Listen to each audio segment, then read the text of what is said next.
This is IMT News. देखती आंखों सुनते कानों आपको रशंदा जाहिद का सलाम। आप देख रहे हैं IMT news from London. Mukhtar Paniwala एक मेहनती, हमदर्द और खिदमत खल्क के जज्बे से सरशार शख्सियत हैं। अपनी जिंदगी के तजर्बात और जद्दोजहद के जरिए उन्होंने ये साबित किया कि अगर नीयत नेक हो तो हर मुश्किल आसान हो जाती है।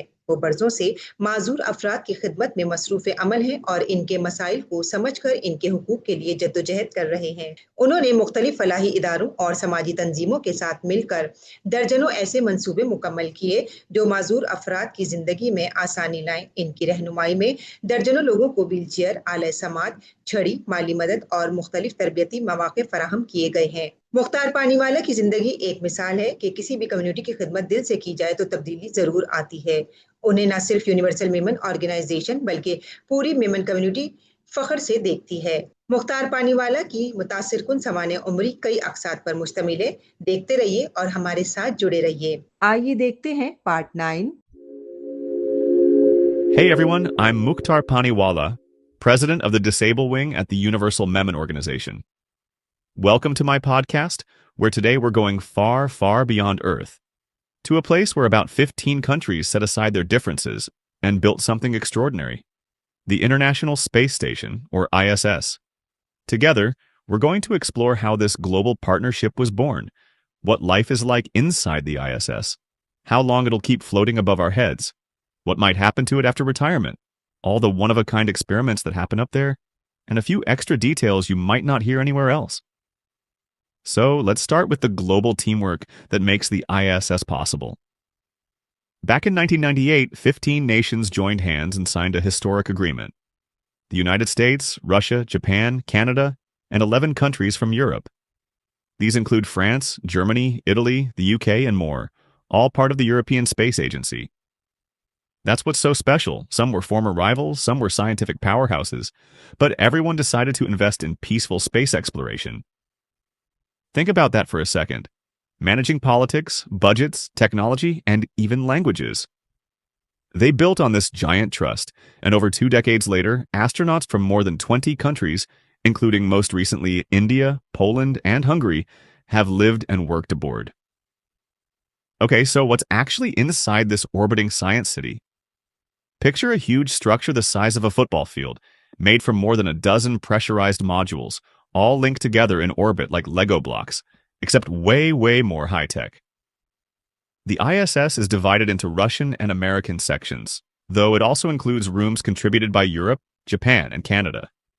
There are laboratories for all sorts of science, crew quarters with tiny sleeping bags velcroed to the walls, 2 full kitchens, exercise equipment, like a treadmill strapped to the floor so you don't float away, bathrooms, and even a glorious cupola, a dome of windows for viewing Earth. Imagine starting your morning with the most spectacular sunrises you'll ever see, 16 times a day. But it's not all just comfort. Solar panels as long as a jet plane's wings stretch out from the sides, soaking up enough sunlight to power the whole station. And there are docking ports where spacecraft like SpaceX's Crew Dragon or Soyuz capsules come and go, swapping astronauts or delivering food and supplies.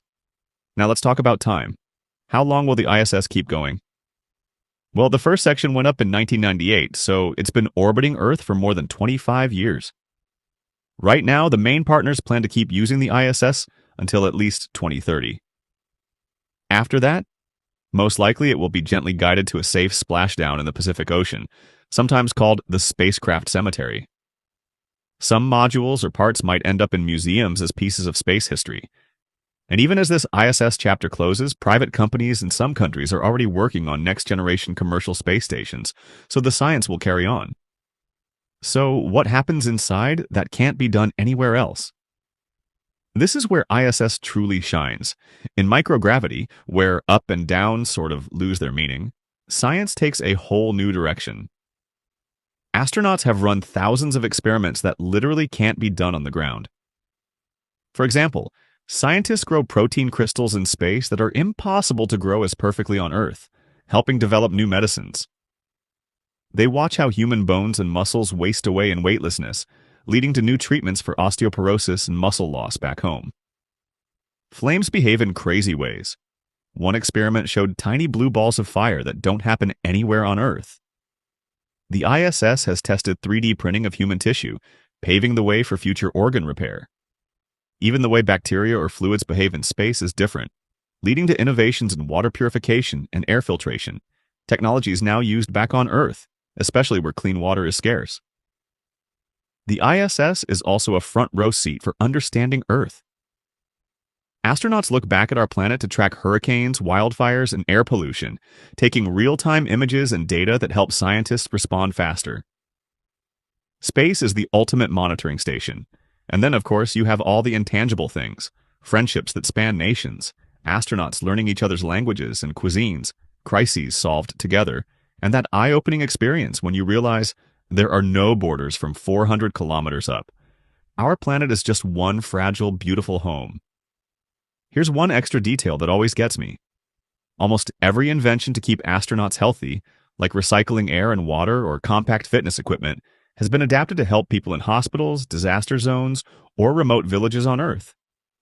That's a very real example of space collaboration touching everyday lives.